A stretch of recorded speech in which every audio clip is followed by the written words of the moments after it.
എല്ലാവർക്കും നമസ്കാരം. ഞാൻ സരിതാ മഹേശ്വരൻ. ഇന്ന് ശ്രീകൃഷ്ണവിലാസ മഹാകാവ്യത്തിൻ്റെ 10ാമത്തെ സർഗത്തിലെ 79ഉം 80ഉം ശ്ലോകങ്ങളാണ് നമ്മൾ പഠിക്കാൻ പോണത്.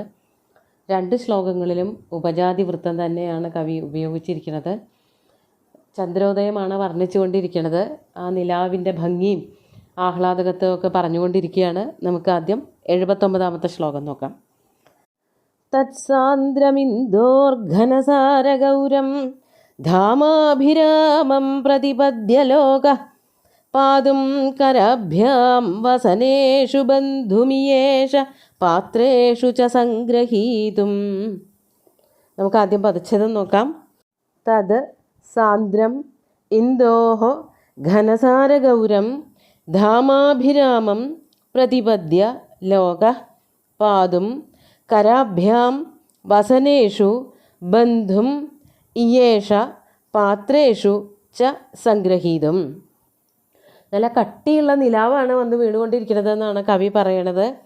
ലോക, ആ നിലാവ് വീണപ്പോൾ, നിലാവ് ഈ ഭൂമിയിലെങ്ങും പരന്നപ്പോൾ ലോകം മുഴുവനും, ലോകം എന്നുള്ളത് കൊണ്ട് ലോകത്തിലെ എല്ലാ ജനങ്ങളും തന്നെ, അവരെല്ലാവരും ഇന്ദോഃ സാന്ദ്രം ഘനസാരഗൗരം അഭിരാമം തത് ധാമ. ഇന്ദോഃ, ഇന്ദുവിൻ്റെ, ചന്ദ്രൻ്റെ, സാന്ദ്രം നല്ല കട്ടിയുള്ളതായ, ഘനസാരഗൗരം, ഘനസാരം എന്ന് പറഞ്ഞാൽ കർപ്പൂരം എന്നൊക്കെയാണ് അർത്ഥം.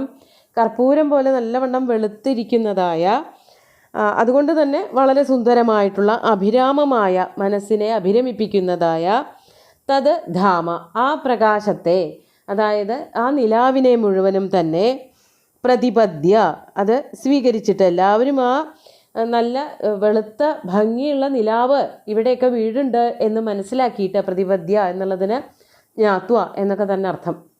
ആ നിലാവ് വന്ന് വീഴണത് കണ്ടിട്ട് ആൾക്കാരൊക്കെ എന്താ ചെയ്യാൻ തുടങ്ങിയത്? കരാഭ്യാം പാതും, ആ ഭംഗി കണ്ടിട്ട്, നിലാവിൻ്റെ ഒരു സൗകുമാര്യം ഉണ്ടല്ലോ, ആ ഒരു ധാവള്യം, അതൊക്കെ കൂടി ചേർന്ന് നിലാവിങ്ങനെ ഒഴുകിക്കൊണ്ടിരിക്കുന്നത് കണ്ടപ്പോൾ ജനങ്ങളെല്ലാവരും അത് കൈകൊണ്ട് എടുത്ത് പാനം ചെയ്യാൻ തുടങ്ങി. കൈക്കുമ്പിളിൽ കൂടെ അതിനെ പകർന്ന് ചുണ്ടോടടുപ്പിച്ച് കൈക്കുമ്പിൾ വെച്ചു. അതായത് അത് ഒരു വെള്ളം പോലെ ഒഴുകി വരണതാണ് എന്ന് കാണിക്കാൻ വേണ്ടിയിട്ട്, നിലാവിൻ്റെ ഒരു നൈർമല്യം, ശുദ്ധത, അത് പറയാൻ വേണ്ടിയിട്ടാണ് കവി പുറപ്പെടുന്നത്. നിലാവ് ഒഴുകി വരണത് കണ്ടപ്പോൾ തന്നെ കുറേ പേര് അതിൻ്റെ സൗന്ദര്യം ആസ്വദിക്കാൻ, അതിനെ കുടിക്കാൻ വേണ്ടിയിട്ട്, പാനം ചെയ്യാൻ വേണ്ടി പുറപ്പെട്ടു. കൈ ഇങ്ങനെ കുമ്പിള് പോലെയാക്കിയിട്ട് കയ്യിൽ വീഴുന്ന നിലാവിനെ ചുണ്ടോടടുപ്പിച്ച് പിടിച്ച് കുടിക്കാൻ നോക്കുന്നത് പോലെ തോന്നി. അങ്ങനെ കുറേ ആൾക്കാർ നിലാവ് പാനം ചെയ്യാൻ പുറപ്പെട്ടു. ഇനി വേറെ ചിലരെന്താ ചെയ്തത്? വസനേഷു ബന്ധും, അവരവരുടെ വസ്ത്രങ്ങളിൽ ആ നിലാവിനെ പൊതിഞ്ഞു കെട്ടിക്കൊണ്ടുപോവാൻ, അതിനെ എടുത്തുകൊണ്ടുപോകാൻ വേണ്ടിയിട്ട് പുറപ്പെട്ടു. അതാണ് വസനേഷു ബന്ധും. അതുപോലെ പാത്രേഷു സംഗ്രഹീതും ച യേഷ, പാത്രങ്ങളിൽ ആ നിലാവിനെ പിടിച്ച് അടച്ചു വയ്ക്കാനുമൊക്കെ ആഗ്രഹിച്ചു അത്രേ.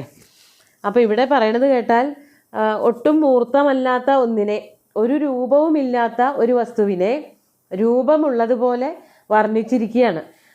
ഒരു രൂപമുള്ള വസ്തുവിനെയല്ലേ, അല്ലെങ്കിൽ വെള്ളം പോലെ ഒഴുകണ വസ്തുവിനെയല്ലേ കയ്യിലെടുക്കാൻ പറ്റുള്ളൂ, കുടിക്കാൻ പറ്റുള്ളൂ. അതല്ലെങ്കിൽ വസ്ത്രത്തിൽ പൊതിഞ്ഞ് കെട്ടിക്കൊണ്ടു പോകണമെങ്കിൽ അതിനൊരു രൂപം വേണമല്ലോ. അത് വെള്ളമായാൽ പറ്റില്ല. അതൊരു ഖരമായിട്ടുള്ളൊരു വസ്തുവിനെ മാത്രമേ തുണിയിൽ കെട്ടി പൊതിഞ്ഞ് കൊണ്ടുപോകാൻ പറ്റുള്ളൂ. അതുപോലെ പാത്രത്തിൽ അടച്ചു വയ്ക്കാൻ പറ്റണം എന്നുണ്ടെങ്കിൽ ഇതുപോലെ രൂപം വേണം. അത് വെള്ളമായാലും വേണ്ടില്ല, ഖരമായാലും, ജലാവസ്ഥയായാലും വേണ്ടില്ല, അല്ലെങ്കിൽ ദ്രാവകാവസ്ഥയായാലും വേണ്ടില്ല, ഖരാവസ്ഥയായാലും വേണ്ടില്ല. ഇങ്ങനെയുള്ളൊരു വസ്തുവിനെ മാത്രമേ ഇതുപോലെയൊക്കെ തൻ്റേതാക്കാൻ പറ്റുള്ളൂ. കുടിക്കുക, പാത്രത്തിലാക്കുക, വസ്ത്രത്തിൽ പൊതിഞ്ഞു കൊണ്ടുപോവുക, ഇതിനൊക്കെ പറ്റണമെന്നുണ്ടെങ്കിൽ നിലാവായാൽ പറ്റില്ല. ഈ നിലാവ് എന്ന് പറയുന്നത് ചന്ദ്രൻ്റെ കിരണങ്ങളാണ്, അതിങ്ങനെ വന്ന് പതിച്ചുകൊണ്ടേയിരിക്കും. അപ്പോൾ അതിനെയൊക്കെ സ്വന്തമാക്കുന്നതിന് വേണ്ടിയിട്ട് ഇത്തരത്തിലുള്ള പ്രവൃത്തികൾ ഓരോരുത്തരും ചെയ്തു പോന്നു. അവർക്ക്, ആ നിലാവ് കൊള്ളുന്നവരായിട്ടുള്ള ജനങ്ങൾക്ക് നിലാവിനെ കണ്ടിട്ട് പലതും ചെയ്യാൻ തോന്നി എന്നാണ് കവി ഇവിടെ പറഞ്ഞിരിക്കുന്നത്. അല്പം പോലും കളങ്കമില്ലാത്ത നൂല് പൊഴിയുന്നത് പോലെയുള്ള നിലാമഴകൾ പൊഴിയുമ്പോൾ പലരും പലത് ചെയ്യാനാണ് പുറപ്പെട്ടത്. അപ്പോൾ അവർക്കൊക്കെ ഈ നിലാവ് കാണുമ്പോൾ പലതായിട്ട് തോന്നി എന്ന് പറയുകയാണ് നല്ലത്. അപ്പോൾ ഒരു ഭ്രാന്തിമത്ത് അലങ്കാരം, ചിലർക്കത് കുടിക്കാൻ തോന്നി, മറ്റു ചിലർക്കത് പാത്രത്തിലാക്കാൻ തോന്നി, വേറെ ചിലർക്കത് ഒരു വസ്ത്രത്തിൽ പൊതിഞ്ഞ് കെട്ടി കൊണ്ടുപോകാൻ തോന്നി എന്നൊക്കെ പറയുമ്പോൾ അത് മാനസികമായിട്ടുള്ള ഒരു വിഭ്രാന്തി ഉണ്ടാക്കണ പോലെ കൂടി ആ നിലാവ് പ്രവർത്തിച്ചു എന്നാണ് പറയണത്. അത്രയ്ക്ക് സുന്ദരമായിരുന്നു ആ രാത്രി. എന്നിട്ട് ആ രാത്രിയിൽ എന്തൊക്കെയാണ് ജനങ്ങൾക്ക് ഉണ്ടായ മാറ്റങ്ങൾ എന്നാണ് വർണ്ണിക്കുന്നത്. നമുക്ക് 80-ാമത്തെ ശ്ലോകം കൂടി നോക്കാം. പ്രസർപ്പതിച്ഛേദന പാടനാർഹേ തസ്മിൻ ഘനേ ചന്ദ്രമസഃ പ്രകാശേ ചരാചരം വിശ്വമിദം നിമഗ്നം മേനേ ജനോ ദുഗ്ധമയേ സമുദ്രേ. ആദ്യം പദച്ഛേദം പറയാം.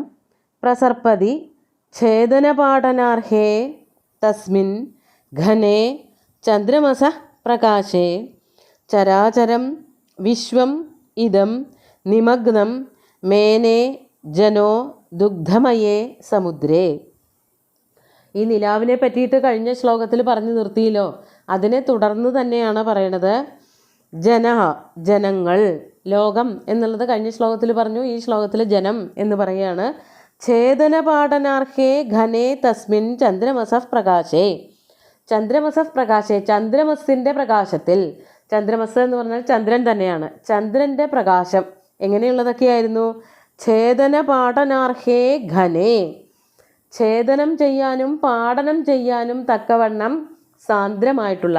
ഛേദനം ചെയ്യുക എന്ന് പറഞ്ഞാൽ മുറിച്ചെടുക്കുക. അത് കഴിഞ്ഞ ശ്ലോകത്തിൽ പറഞ്ഞുല്ലോ, പൊതിഞ്ഞ് കെട്ടുക, പാത്രത്തിലാക്കുക എന്നൊക്കെ പറയുമ്പോൾ അതൊരു രൂപമുള്ള വസ്തുവായിട്ടാണല്ലോ സങ്കല്പിക്കപ്പെട്ടത്.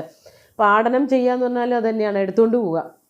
അപ്പോൾ അല്ലെങ്കിൽ തുടച്ചു മാറ്റുക, ഇങ്ങനെയൊക്കെ പല അർത്ഥങ്ങളുണ്ട്. അപ്പോൾ ഇങ്ങനെയൊക്കെ ഉള്ള ഒരു സ്വഭാവം ആ നിലാവിലുണ്ട് എന്ന് തോന്നിപ്പിച്ച അങ്ങനെയുള്ള ആ ചന്ദ്രൻ്റെ പ്രകാശം, അതാണ് ഛേദന പാടന അർഹേ. ഛേദനം ചെയ്യാനും പാടനം ചെയ്യാനും പറ്റുന്നതായ, അത്രയ്ക്ക് ഘനെ കട്ടിയുള്ളതായ, തസ്മിൻ ചന്ദ്രമസഃ പ്രകാശേ, ആ ചന്ദ്രൻ്റെ പ്രകാശത്തിൽ, ആ നിലാവിൽ. ചന്ദ്രൻ അങ്ങനെ നന്നായി നിലാമഴ പൊഴിച്ച് അങ്ങനെ നിൽക്കുമ്പോൾ, ചന്ദ്രമസഃ പ്രകാശേ പ്രസർപ്പതി, പ്രകാശേ പ്രസർപ്പതി സതിസപ്തമിയാണ്. ആ പ്രകാശം ഇങ്ങനെ ഭൂമി മുഴുവനും വ്യാപിച്ചപ്പോൾ, ആ നിലാവ് വ്യാപിച്ചപ്പോൾ, അതും കൂടി കൂട്ടിച്ചേർത്ത് പറയണം. ദുഗ്ധമയേ സമുദ്രേ നിമഗ്നം ഇദം വിശ്വം മേനേ. ഈ ലോകം കണ്ടാൽ, അതായത് നിലാവിൽ കുളിച്ചു നിൽക്കുന്ന ഈ ലോകം കണ്ടാൽ എന്താ തോന്നുക? അതാണ് ദുഗ്ധമയേ സമുദ്രേ. ദുഗ്ധമയം എന്ന് പറഞ്ഞാൽ പാൽക്കടൽ, പാലാഴി, പാല് കൊണ്ടുണ്ടാക്കിയ ഒരു സമുദ്രത്തിൽ നിമഗ്നമായിരിക്കുന്ന, മുക്കി വച്ചിരിക്കുന്നതായ ഒരു ഭാഗം ഭൂമി എന്നേ തോന്നുള്ളൂ. ഇതം വിശ്വം മേനെ, ഈ വിശ്വം മുഴുവനും പാലിൽ മുക്കി വച്ചിരിക്കുകയാണ്. പാലാഴിയിൽ, വെറുതെ ഒരു ഇത്തിരി പാലൊന്നും പോരാ, ഒരു പാൽ സമുദ്രം തന്നെ വേണമല്ലോ ഭൂമിയെ മുഴുവനും മുക്കി വെക്കണമെങ്കിൽ. അപ്പോൾ ഭൂമി മുഴുവനും പാലാഴിയിൽ, പാൽ സമുദ്രത്തിൽ, ക്ഷീരസമുദ്രത്തിൽ മുക്കി വച്ചിരിക്കുന്നത് പോലെ ശോഭിച്ചു. ആ നിലാവിൻ്റെ ശക്തിയാണ്.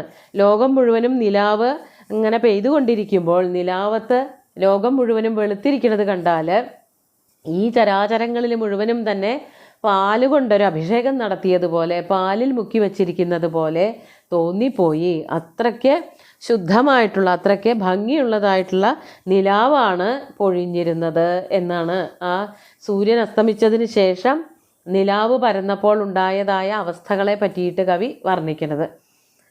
അത്രയ്ക്ക് സുന്ദരമായിരുന്നു. ഇനി അത് കഴിഞ്ഞിട്ടാണ് ജനങ്ങളുടെ കേളി വിലാസങ്ങളെ പറ്റിയിട്ട് അടുത്ത ശ്ലോകങ്ങളിൽ വർണ്ണിക്കാൻ പോണത്. നമുക്ക് ഈ ശ്ലോകങ്ങൾ ഒന്നുകൂടി ചൊല്ലി നോക്കാം.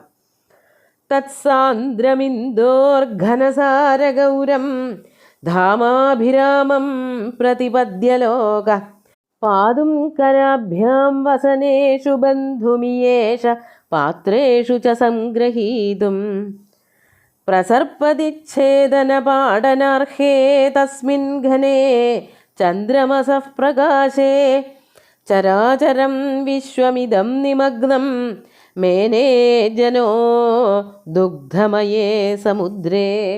ലോകം മുഴുവനും ദുഗ്ധമയമായ, ദുഗ്ധം പാല് കൊണ്ടുണ്ടാക്കിയ സമുദ്രത്തിൽ മുങ്ങിപ്പോയതുപോലെ തോന്നി എന്നാണ് കവി വർണ്ണിച്ചിരിക്കുന്നത്. സുന്ദരമായിട്ടുള്ള രാത്രി വർണ്ണന, നിലാവിനെ വർണ്ണിക്കൽ, ചന്ദ്രനെ വർണ്ണിക്കലൊക്കെ ഭംഗിയായിട്ട് നടത്തിക്കൊണ്ടിരിക്കുകയാണ്. ഇത് കഴിഞ്ഞിട്ട് വേണം വെളിച്ചമായിട്ട് രുക്മിണി സ്വയംവരത്തിനുള്ള പുറപ്പാട്. ഈ രാത്രിയെ പറ്റിയിട്ടും അതുപോലെ തന്നെ നിലാവിനെ പറ്റിയൊക്കെ വർണ്ണിക്കാൻ തുടങ്ങിയപ്പോൾ എന്താണ് ഇപ്പോൾ നടന്നുകൊണ്ടിരിക്കുന്ന കാര്യങ്ങൾ എന്നുള്ളത് പോലും ചിലപ്പോൾ മറന്നു പോകത്തക്ക വിധത്തിലുള്ളതായ വർണ്ണനകളാണ് കവി നടത്തിക്കൊണ്ടിരിക്കുന്നത്. സുന്ദരമായിട്ടുള്ള 2 ശ്ലോകങ്ങളും ഭഗവാന്റെ കാൽക്കൽ അർപ്പിച്ചുകൊണ്ട് ഗുരുവായൂരപ്പനെ സാഷ്ടാംഗം നമസ്കരിച്ചുകൊണ്ട് എല്ലാവർക്കും ശുഭദിനം നേർന്നു നിർത്തട്ടെ. നന്ദി.